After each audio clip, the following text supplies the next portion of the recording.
Welcome to Grant's Rock Warehouse, and tonight is episode 1 in our Tube series. Martin Popoff, Michael O'Brien, DC Toontime, and myself are tackling episode 1, the Tubes in the 70s. We want to hear from you in the chat. What's your thoughts on the Tubes? Let's do it. Grant is trying to change the world one track at a time. Grant's Rock Warehouse is keeping it real in the field. Welcome to Grant's Rock Warehouse, and tonight we have a special episode. We're getting started early. We might have another panelists show up. So we're just going to get started, though, and we'll bring him in as we go. Tonight, we're going to celebrate and talk about the band The Tubes in the 70s. So we're going to look at those four, I believe there were 4 albums, correct? Am I correct, gentlemen? 4 albums? You are correct, sir. 4 studio albums in the 70s. Plus this. We can look at that. Plus this bootleg. So we're going to look at it. And if anybody's not familiar with the Tubes, they were a San Francisco-based band formed in 1972. They were a merger of 2 Phoenix bands that were relocated to San Francisco. But, you know, if anybody has seen the Tubes live, they were very, controversial, I can say. Grant, I saw these cats on their first tour. In fact, I looked it up on the website where they give bands when they played. I saw the Tubes on their first tour, April 18th, which was a Sunday night, 1976, at the Tomorrow Club in Youngstown, Ohio. And they were in Youngstown. And they blew some minds. They blew some folks away that night for sure. This is the original album. And I'm looking at the sticker. I paid $4.49 for this back in 76. Nice. Oh, there he is. He's coming in. Look at it. Martin's got it signed. Oh, Martin's got everything. With the later thing in there, too. With a little pass in there, too. So, yeah. I love this album as well. I remember hearing this as a kid and, loving the transgressive White Punks on Dope. It sounded like a combination of Frank Zappa and Steely Dan. It was just so well recorded and well played. It did feel a little creepy and druggy for us as kids. I would have been like 13 years old. So Mondo Bondage and all this stuff and Boy Crazy and it did seem a little sophisticated for our tastes, which it was. You look at that back cover there. Your mind to see that. Yeah, and White Punks on Dope. The Tubes kind of felt like a comedy act. So to us, that song was just like it blended into "Earache My Eye" by Cheech and Chong kind of thing. Yeah, those two songs totally went together and in the mid 70s kind of thing. But this record came out in 1975. How did you 2 gentlemen get turned on to it? Because in Central Ohio, I didn't have any idea about this at all. I was just listening to the Beatles and that's WMMS out of Cleveland was playing White Punks on Dope. And this is well before the era of internet information and such. And it was just outrageous and kind of funny. But that's the only tune I originally heard from these guys. But it intrigued me enough that I picked up the album. This album's got a lot of different flavors. It's got a lot of humor, as Martin said, worked into the mix. And it's kind of like, these guys aren't just kind of poo-poo pee-pee funny. There's genuinely really great humor woven into the context of at least 3 or 4 of these songs. You got White Punks on Dope, of course, Boy Crazy. Even the opening of the album, it's like, what the hell is this? You're hearing all these people. I'm assuming this is Chinese, maybe. They're from San Francisco, possibly. Chinatown. That's what I was guessing. But you even get kind of like that. It's like what do you want from life? Got all that. What do you like? What do you want from life? Is hilarious. Very clever. Baby's arm holding an apple. Baby's arm holding an apple. referencing Randall Mantooth. I mean, it's just very clever stuff. It's a funny question, Grant. I mean, for us as kids, like we were already crazy music experts and fans. So I would have been 12 in 75. Okay. But we would have, I know we would have seen ads for this in Cream or Circus or whatever, or seeing it in the record store and loving that album cover and then the back and reading those song titles. So it seemed like something wacky, but for us, it was more like, is this going to be heavy enough? Because all we cared about was heaviness, right? And so it wasn't that. It's not but heavy, you know, no. as you got a little older in the 70s and you picked up a little progginess and sophisticatedness and naughty humor and whatnot and drugs, you know, it made a little more sense later on, kind of thing. But yeah, White Punks on Dope was an absolute sensation. Like I say, Earache My Eye or Ballroom Blitz. At the time, right? It just had that craziness, that cool like naughtiness to it. That was excellent, and it was obviously a heavy song. It was a total heavy metal song. So I always find it kind of been fascinating that Al Cooper produced this because, you know, kind of, well, before this, around the same time, he produced the first Leonard Skinner album, and I don't know. Interesting. I He was all over the place. He was all over the place, but Al Cooper. Well, the first Skinner sounds like crap, but this sounds really good. So this is actually a really good quality production. So it's missing a little bit on the highs, but it's a beautiful, lush production, a lot of low end, which the Skinner certainly doesn't have. Yeah, there's a lot to pick through on this album with repeated listenings. You'll hear different things. I mean, I don't know how many times I've listened to this over the years, but it still sounds very fresh to me. And a thought that's the second song on this album is a tune called Halos. I always thought it sounded like Mark Farner if he was the lead singer of Chicago, because it's who is it? I don't know. It's not Fee doing the vocals. It's it's not Michael Cotton. Bill Spooner? Bill Spooner is doing the vocals here, and it's got the horns and everything, and that just always rang with me from the first time I heard that tune. But it's got a lot of variety on it, and it's a great listen. Nice. Just remember when I was a kid and I had like the Rolling Stone record guide, or if you looked at any reviews on the critics, these were not the critics' darlings at all. You Critics think they would be, though? them. Come on. Fuck. Oh, what? He's almost with us. He's almost here. We can hear him cursing. You make a great point, Daryl. This should have been. Is that I can't Fee get a Waybill? picture, Right? guys. I mean, this should have been. I can't critics' see you. darlings, I can so. hear you. How do I We can hear you, show Michael. myself? We can hear you. Click I know, on but I don't know how to get on the it. bottom of your screen. There'll be a video camera. Click on that to get rid of the X, the red X. Did Yeah. that. Yeah, you should be coming up on the screen then. Oh, we got your Okay, name. we got your name now. Hey, There There you you go. go. There he is. Hey, Holy success. crap. There he is. Success. I'm a Zoom Michael version. O'Brien. First thing I want to do is discount everything you said so far. Okay. Uh-oh. Wrong. Okay, I can jump in. All right, cool. Well, What do you, go what do you ahead want and from jump life? in. Is that covered? What do you want from life? We mentioned it in passing, but we can go into as much detail as you want to regale us with. No, there's no detail. It's just that was my song that turned me on to the tubes. Okay. I like Nice. theatrical Yeah, but how stuff. did you? Of course, you're out in L.A., right? Yeah, I'm in LA. All right. Orange He- County by Disneyland. Because Yeah. we were just talking about how wherever we were living, how were we exposed to this band in this first album. I said the FM rock station in Cleveland, MMS, played White Punks on Dope, and that was my introduction into the band. And that song flipped the switch. It created an interest enough in me to go to the record store. They used to have those and purchase said album. They had record stores before? Oh, Yes, damn. sir. Yes, sir. The thing is, my father used to go down to the Music Mart in Costa Mesa. Mhm. People will recognize that. And he'd probably buy 7 new albums every week. You're Mm. really?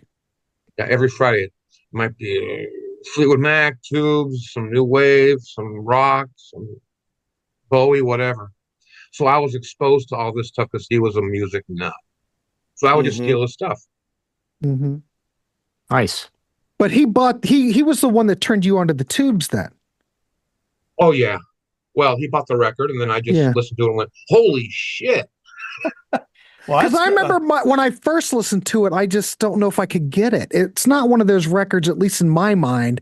You listen to it, it just encapsulates you. I think for me, it required multiple listenings. Well, for me, it was more of a sense of they're doing things no one else is doing. In a way, no one else is doing them. That's true. am attracted to that. I like except maybe Frank Zappa, though, right? That's the only band similar to this, right? Yeah, you're right, but I can't do Zappa. That's just me. Yeah, can't do Zappa. It also sounds like Zappa from 1979, like "Chic Your Booty" and "You Are What You Is," and it sounds like later Zappa, right? Well, for You Are What You Is more New York Dolls. I'd be more New York Dolls area. And for me, I was already a big time Rundgren fan and had already been exposed to A Wizard, a True Star.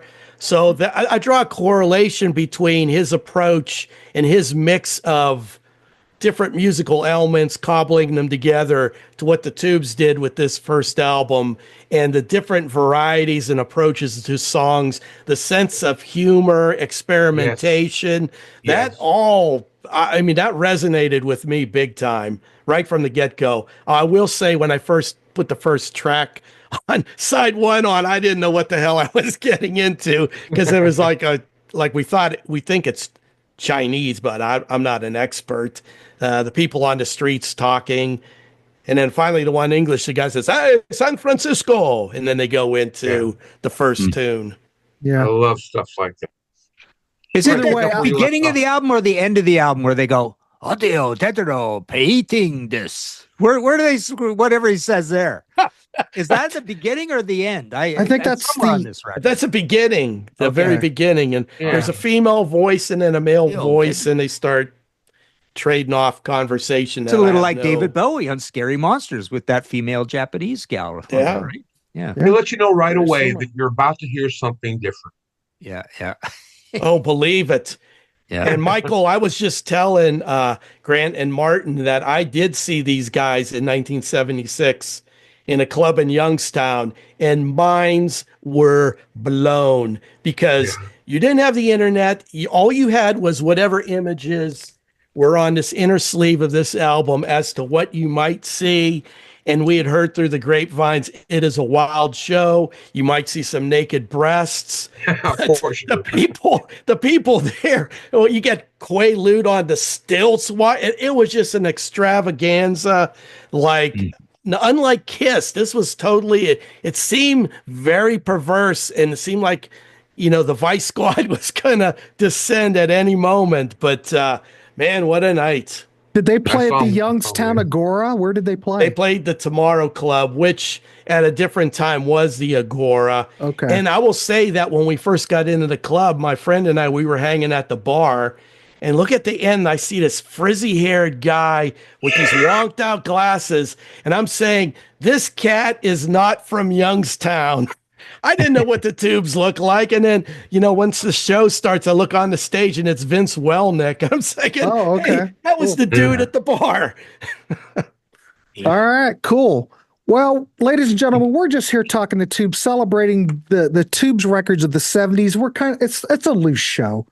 If you know how the Warehouse runs, it's loose. What? Grant, we should point out early on here about Michael's biography he did of the Tubes. Yeah. It is excellent. Chef's kiss. Excellent job. Go ahead, DC. Run with it.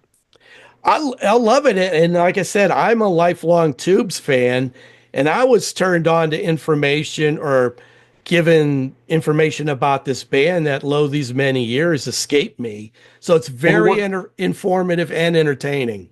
Yeah, the one thing I wanted to do was, if you'd seen this footage for years, I wasn't going to show it to you like that again. So I would take videos and live footage and cut them together and splice them up, put the best parts of the videos at the end into the piece I needed. I cut the shit out of the film. So that if you've seen all these videos, you go, oh shit, that's different, that's different, that's different. I like how he did that, to give you something new and not just a pastiche of videos running into the next and such. No, you could tell you poured yourself into it. I was very impressed. It took me about 8 months. Yeah, it shows. It's TLC. Well, I can put like some clips in here when I put this up, so no worries. We can give you a little bit of glance. It's well worth your time if you're a stuff. Tubes fan. It's well worth your time.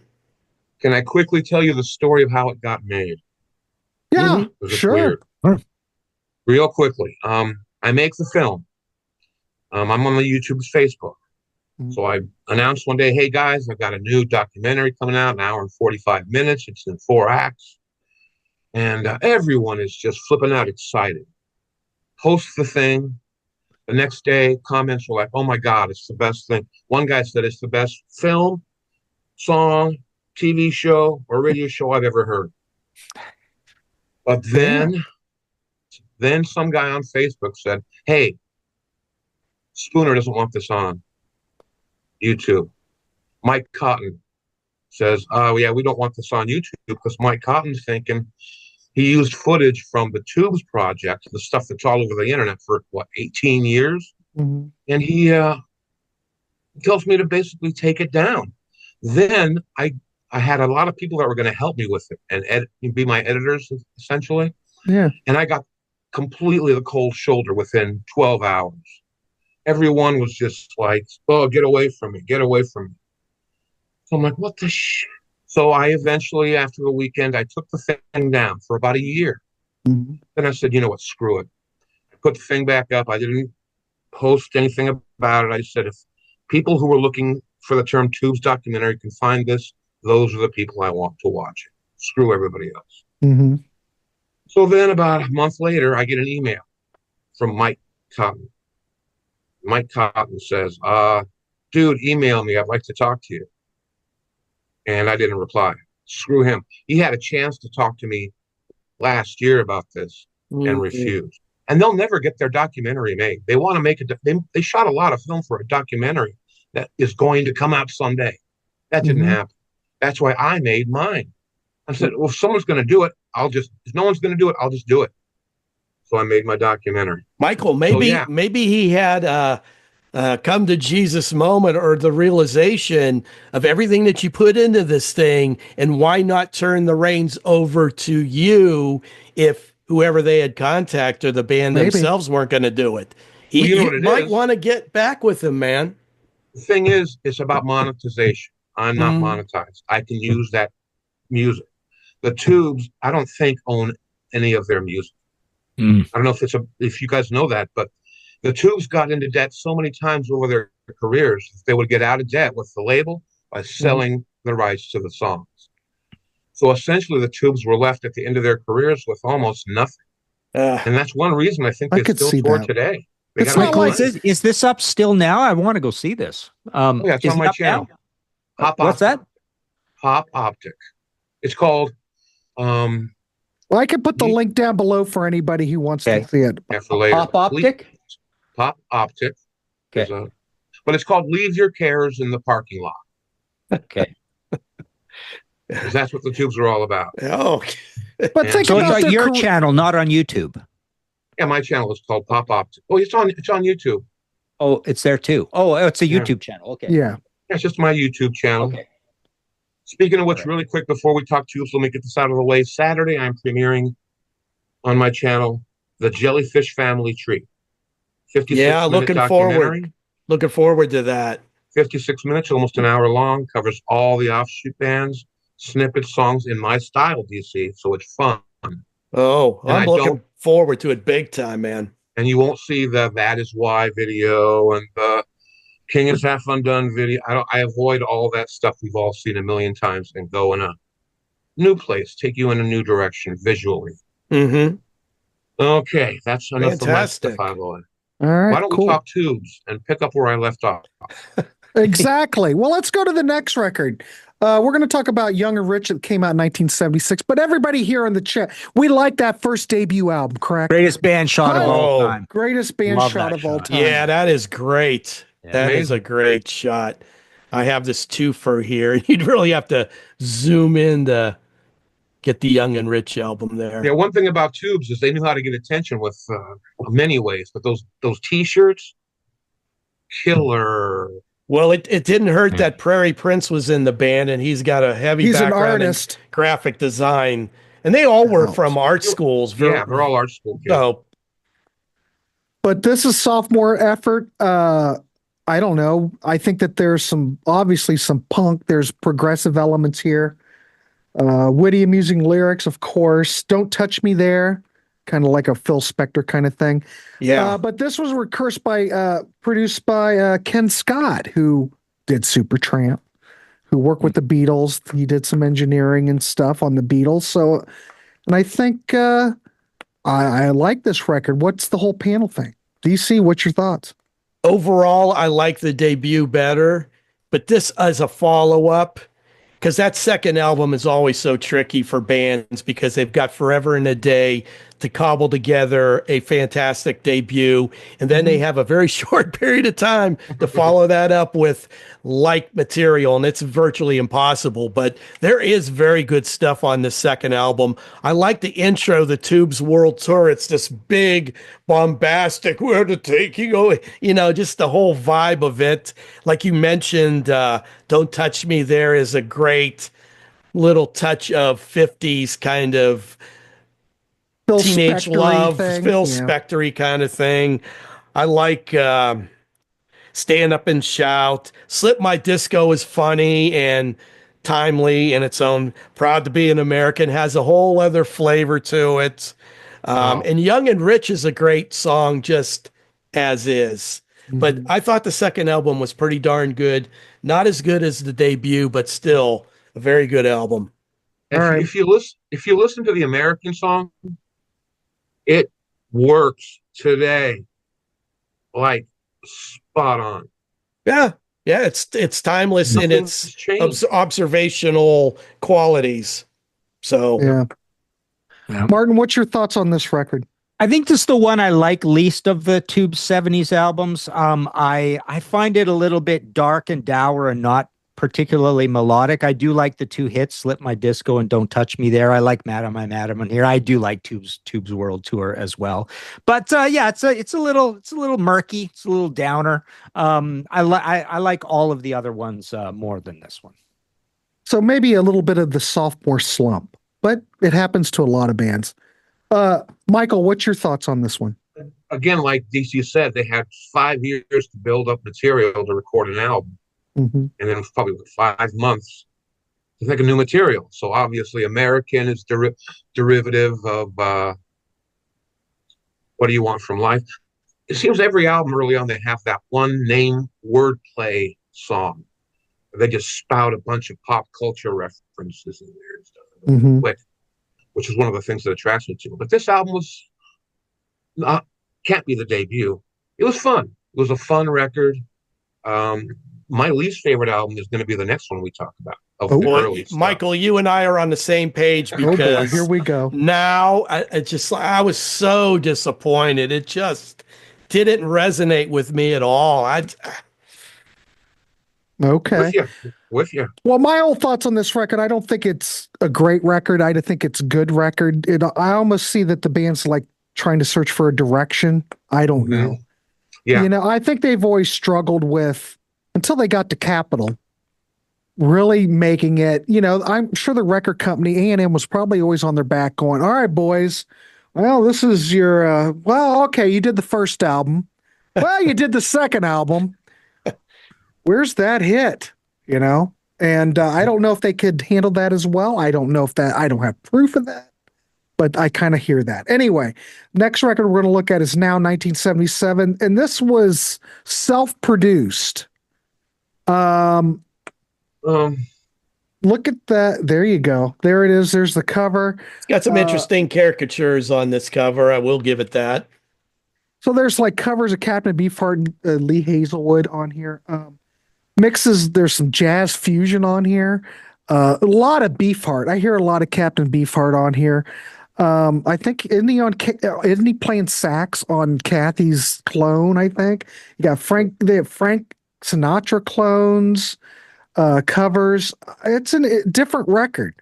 DC, what's your thoughts on this? Oh, it's a different record. And like I say, I picked this up. I'm excited. New Tubes album. I love the first. Second one, pretty darn good. This one, it just has never connected with me. I very rarely go to this, even to skip over tracks and tracks. It just, I was very disappointed. That's just me. All right. I think Martin likes it. So I like it a little more. I do Okay. find side two quite a bit like Young and Rich. What I like about it is I love the Captain Beefheart Cover My Head Is My Only House Until It Rains. Love that to death. Love Smoke. And Hit Parade is one of my 5 favorite Tube songs. I just love Hit Parade. It's such a beautiful, beautiful melody. The way the vocals interplay as it goes out to the end where it kind of builds in intensity. So yeah, there's a few songs I just love on this album so much, but it is a similar sort of record where, I mean, to say this band searching for direction or has a direction, they just have a million directions, again, just like Frank Zappa sort of thing. Yeah. But I don't find it too particularly memorable outside of those 3 songs. Yeah, if you look at the Capitol era, I think those records are a little bit more honed in. I think they finally got things together. I love the Capitol records. These are just a little bit different of an animal. Michael, what's your thoughts on this record? You're not a big fan of this. I got Ken Scott in my head. Who produced this record? Even though I did the documentary, it's out of my head. This was self-produced. Grant said self. John Anthony. John Anthony. John Anthony. They got rid of John Anthony, and then I do believe they okay. self-produced it. Exactly. Well, he's John not Anthony. officially the guy producing it anyways. John Anthony was the head of A&M, A&R at the time. He was a pretty busy guy. Yeah. He took on the project, I think, thinking he had the magic elixir to fix the tubes, to send them in a more commercial American direction, to get them on the radio. He was flat wrong. He was wrong. Oh my God! Don't mince words there, Michael. He couldn't get along with the band. There was a story where it may or may not be true that he was slipping LSD to some of the guys. What the? What? I'd have been a little. Well, that pissed off. screams commerciality, doesn't it? Yeah. If it was 1968, maybe. Maybe. Yeah, and I think now Hit Parade. I do enjoy Hit Parade. I think that's the best thing on the record. But I just like it so much that when I did the documentary, I put God Bird Change as a song on there, even though it's an instrumental, because of its visual. Have you guys ever seen them do God Bird Change live with the Japanese samurai outfits? Watch my movie and you'll see a piece of it. Watch my movie, you'll see a piece of it. I saw the Tubes 4 times. The only time I've seen the Tubes was in 1983. It was at Songbird Center in Mansfield, Ohio. Marshall Crenshaw opened, and then the Tubes, and then Hall & Oates. Wow. That's an interesting. It was Put a phenomenal. lot of place. Bill. Oh, the only time I ever saw them was the mid 2000s in Buffalo at the Bears Den, because I'm from Canada, right? And I don't feel like they were coming here too often. I just never ran into them. Plus, I grew up in a small town, Trail, BC, and didn't really start seeing concerts until I was like, what would that be, 16, 17 years old? Moving to Vancouver, moving out east, some Spokane, Washington in there, but really, I never got close to seeing the Tubes ever, but I saw them mid 2000s or whatever. I got to see them 2 times, the adult show, and then they played Knott's Berry Farm for a weekend when I was 1981 or 2 or 3, maybe 3. And you just paid a ticket and you went in and you saw the Tubes. So I went both nights. And the G-rated show was G-rated. Wow. Yeah. I mean, I have to correct something. I did see them one other time. The very first concert at BC Place Stadium, where they built the stadium with the inflatable dome thing, right? That is translucent. It's kind of matches Minneapolis. So the very first concert they put in there, they made a pretty special concert. They had David Bowie headlining on Let's Dance, and second was Peter Gabriel on Security, and it was Tubes on Inside Outside. Did I say that right? Inside Outside? Yeah. Yeah. So yeah, that's what it was. So 1983. So it was Tubes, Peter Gabriel at his absolute height, David Bowie at his absolute commercial height. Wow, that would have been great. That's a solid threesome there. Almost Can I as mention- good as Marshall Crenshaw, the Tubes, and Hall and Oates. Yeah. Can I mention one more thing about Don't Touch Me There? That was the song that broke them in the UK. Big hit there. They were in the top 40 in the UK for the albums and singles charts before in the USA. Yeah, They were that was bigger there some, at the time. I learned that from your your documentary, that they made great inroads with that tune and were huge in Great Britain. I had no idea about that. That's one of the things I learned from your documentary. When the British people saw the live show, they just went nuts and was like, yeah. Well, their Yeah, manager at the time, I could see that. I could see Oh, that. Well, like I tell you, that night in Youngstown in '76, there were a whole lot of people looking around going, what the? Because I'd never seen an extravaganza like that before. Like I said, it looked like any second the Vice Squad was going to shut it down, because there were some girls that were wearing pasties. There were some girls wearing one pasty, one not. It was just like, and then just a whole added fireworks, smoke machine. Grant, you're gonna like that. Oh, I love the folks. I probably should trigger the smoke machine while we're Be here. on stilts. It was wild. at one time, their cast and crew was over 40 people. Yeah, it was an entourage. It was just They a had to pay those band. people. Yeah, that's probably why they had so many money problems. Yeah, Wild. the money problem. They also did this show for UC. They were going to do a big show at UCLA for the next album we're going to be talking about. And it was so extravagant and forward thinking and so expensive, they just canceled the whole show. Oh, They just went on a regular tour. But they were going to do something. Their plan was to do something epic.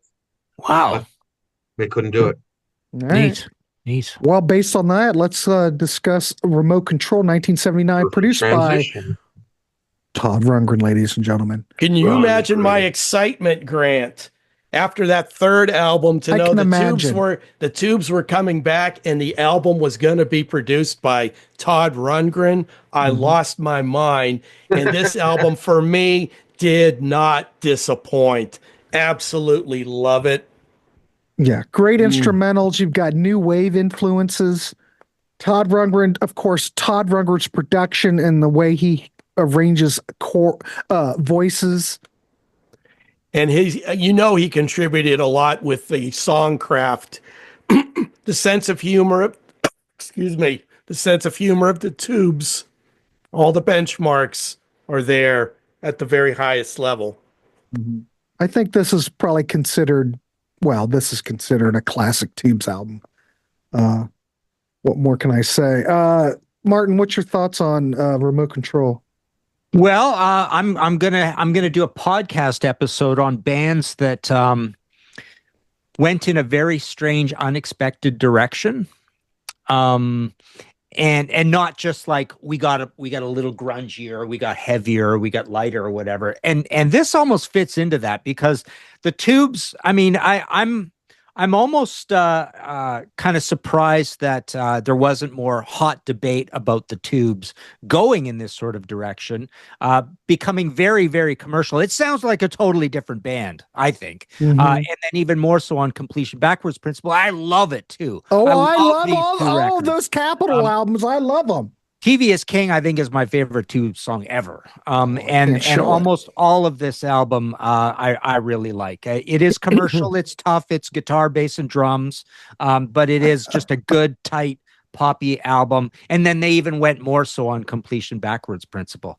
But yeah, this it might be my favorite Tubes album. It's either this or Completion Backwards or the debut.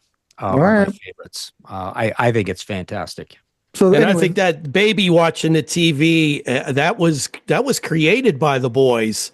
I think Prairie spearheaded actually creating this baby with the television set attached right to the front there. So it's like just taking in all this content. It's probably not good for the baby.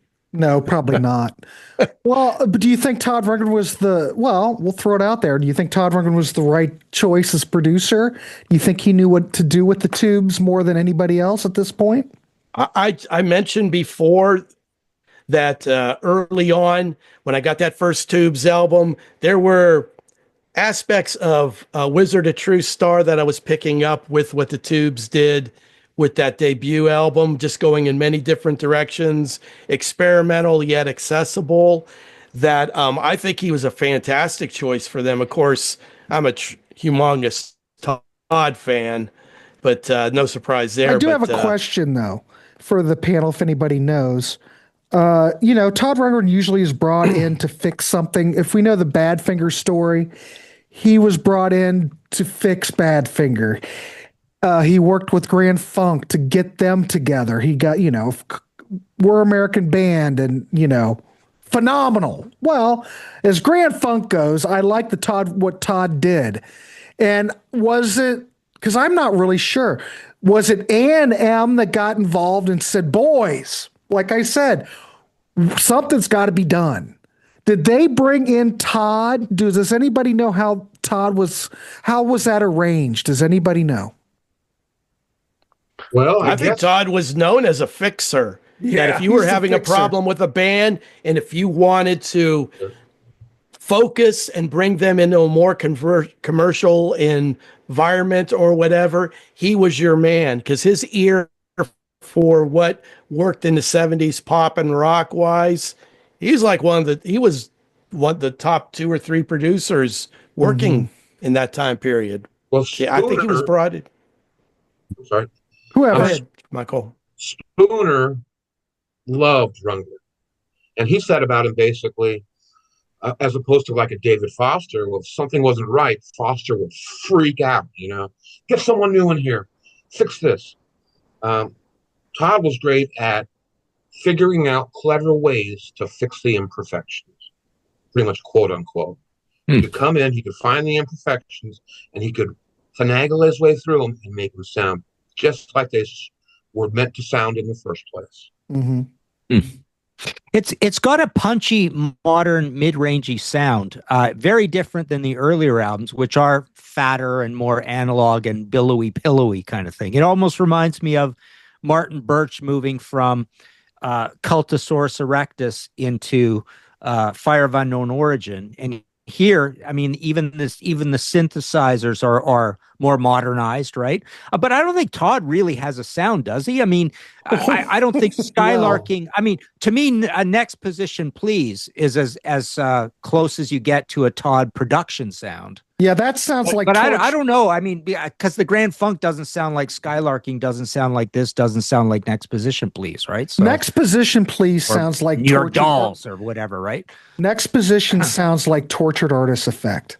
You've got that Ovation 12 string. It sounds just like that record. So a lot of the bands, I think, it's one of my favorites of theirs. Yeah. As Todd, my whole view on Todd is that it depends upon what period he's working in.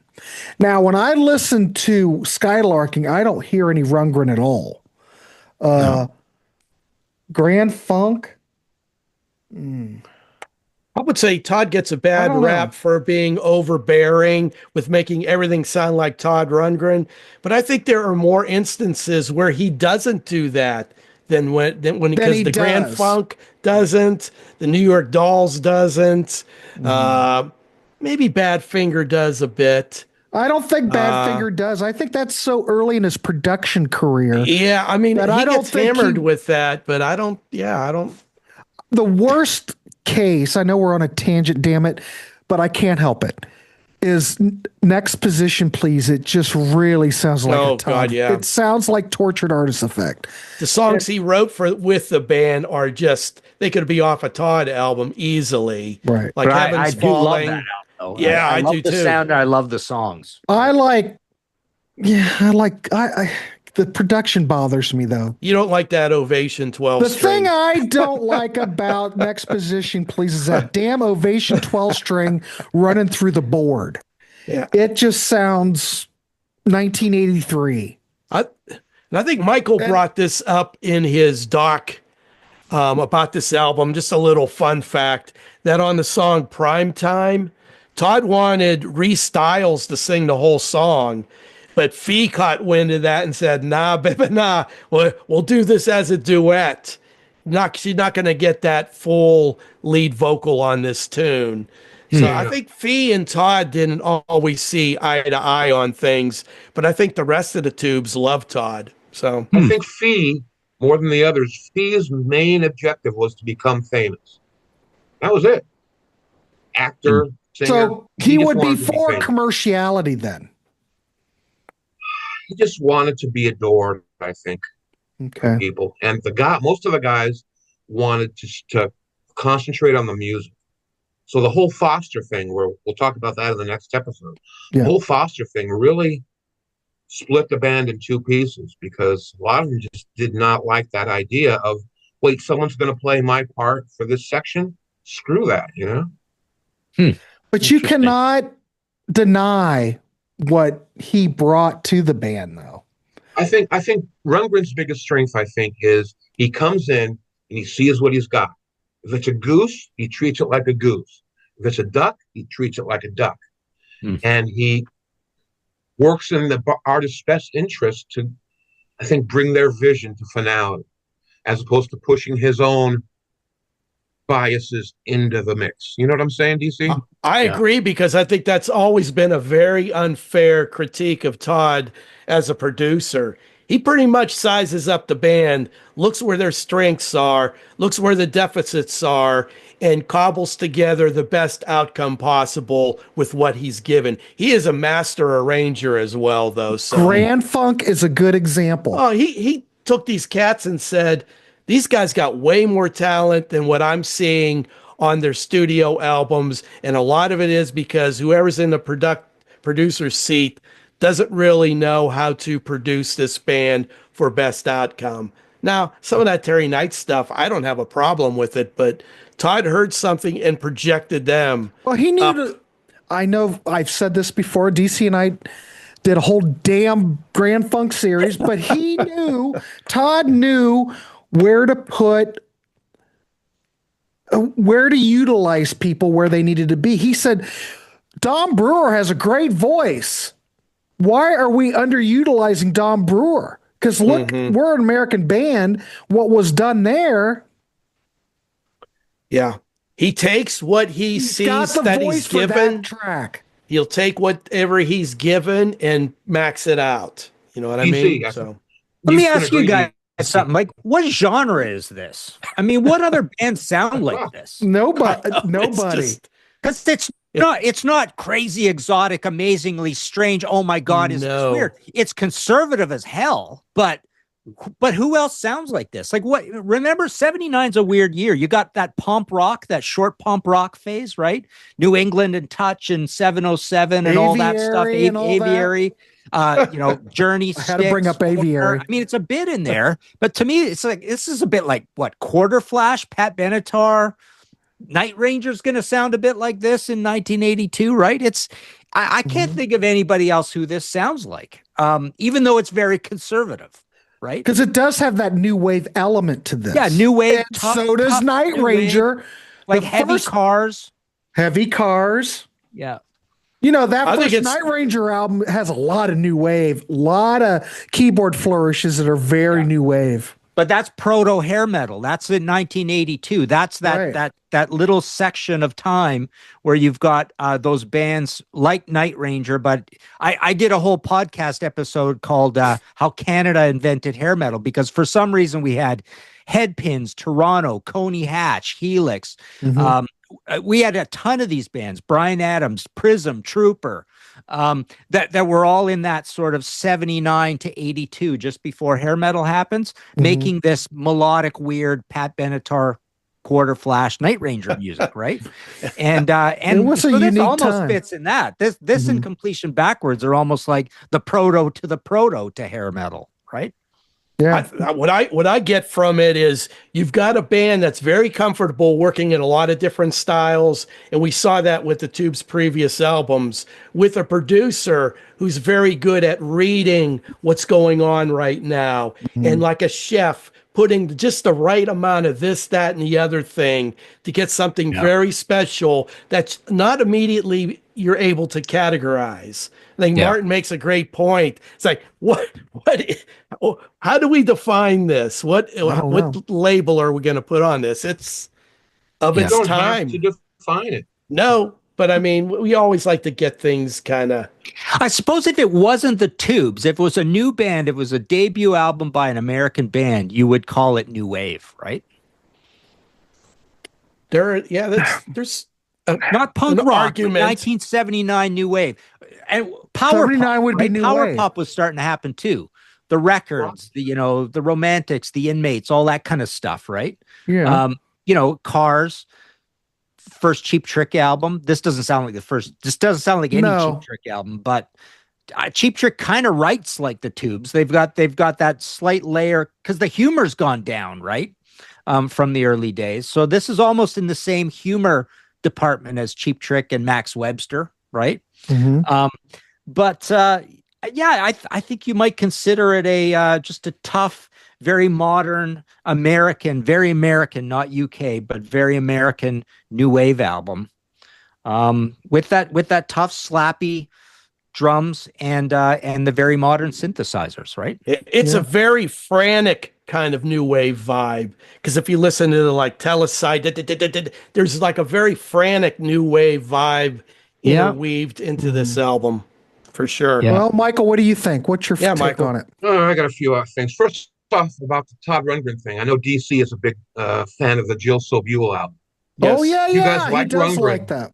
And haven't heard the Jill Sobule. He comes in and produces that album like he's making glass. Oh, it's beautiful. It's soft, delicate, like a flowery pillow. The instrumentation and yes. Anyway, this album, the Tubes came to Todd and said, "Okay, we got some songs here. What do you think?" And Todd basically said, "Have you guys thought about doing a thematic album?" They go, "Well, we can do that." And so let's do a themed album. So all that Tubes stuff they had already brought together, they shoved it out the back door. And they wrote it. What's the name of the book? Fee had read a book called Being. But it was a book about a young boy who sees the world through the eyes of a television set. Being There, the Peter Sellers, they made a movie. Oh, Peter Sellers, yeah. Being There. So Fee took that idea and wrote a treatise out, and he gave it to Todd, and he said, "This is what we want to do." And Todd said, "Okay." And boom, they wrote a bunch of new material, all obviously related to the television. And I think it's the Tube's sweet spot. Right here. Not so far and not too for me, it's right in the middle of commerciality and experimentation, where on the Capitol Records we kind of abandoned that and just became a pop band, so to speak. Yeah. Another Foster production to sell records. Even though those records are so damn good. They're great. I like the Foster albums, I still love them. But these two were the pinnacle for me. Okay. These two albums. Me too. Right in the middle. Anything else? No, I'm good. Let's go on to I guess that's it. That's it. Unless we want to talk about the live. That live album is one of the best live albums. We could talk about it real quick. Go ahead. It just gives you the feel of the Tubes live. And it sold a lot of records in the UK. The live album specifically. People had heard about. Did you hear about the Tubes? But they couldn't go to those shows. So they bought the record. And other than that, it's just the Tubes being the Tubes on stage, and what could go wrong. But you have to admit the packaging on that record, they spared no expense. I mean, it's beautifully done. They wanted you to look at it and go, "Wow, whoa, what?" Yeah, I got to see these cats live. That's what it says. Exactly. Not only on the album, I got to see this. But, in the end, though, A&M still dropped them. They failed commercially. Let's go ahead and do real quick why they got dropped and how they got over the cap. All right. Take me a minute. Their manager at the time, name's escaping me, Farr. I forget his name. He was talking to Capitol on the side about the tubes, and Prairie and the guys got wind of this. Mm-hmm. So when they were offered to make their last album for A&M, they were only given half the money up front, and that pissed them off, and they put them in a sour mood. So they said, you know what? Let's just take the money, make some stuff that we don't even think they'll like, and hopefully, or maybe, not all the guys thought this, but some of them, maybe they'll drop us and we can head over to Capitol. And that's exactly what happened. They wrote a bunch of just downer songs for an album called Suffer for Sound, which is on YouTube. You can look it up. And it's hard to describe. Cheap demos. Go ahead. Grant. No, I was just going to say, I think some of that material came out on some compilations. I have not heard that stuff, but I think some of it, okay, maybe most of it's come out. I haven't heard it, but well, A&M finished off their A&M finished off their deal with that what's that album called with all the Trash? Yeah, Trash.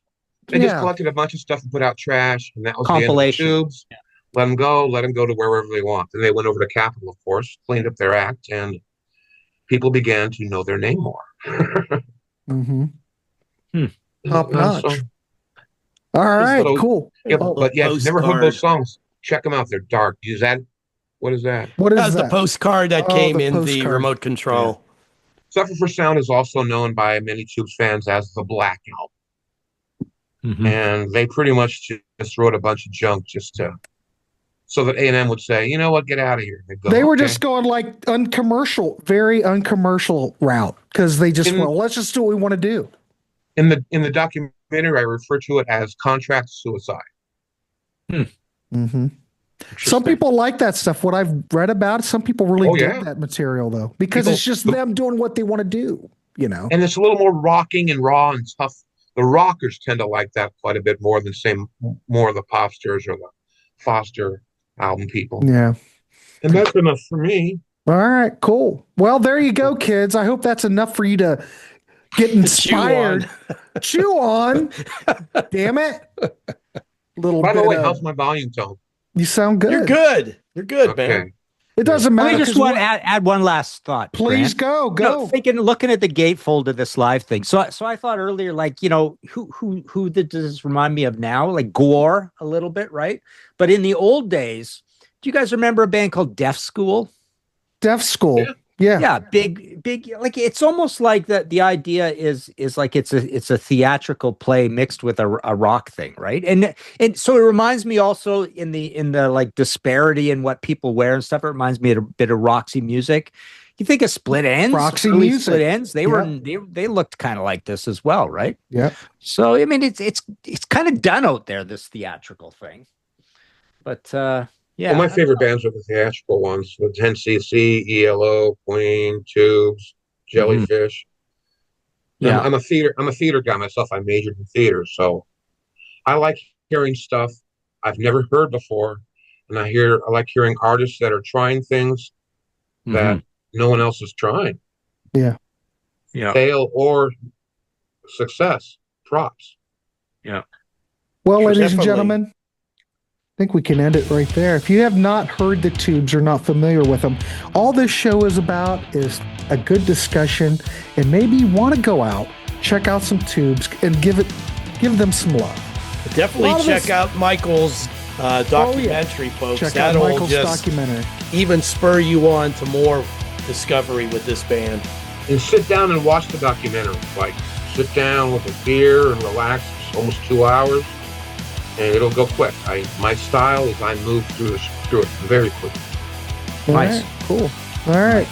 Anybody else have anything to add? And we can wrap this dog up. Wrap her up. All right, we're good. Wrap her up. All right. Well, thanks everybody. Please like, subscribe, check out the documentary, check out the Contrarians, ladies and gentlemen. Oh, jeez. Please subscribe. That's right. Thanks for letting me lose my virginity tonight, guys. Nice to have you on, Michael. Yeah, nice to have you on, Michael. Good job. Have a cigar with me later.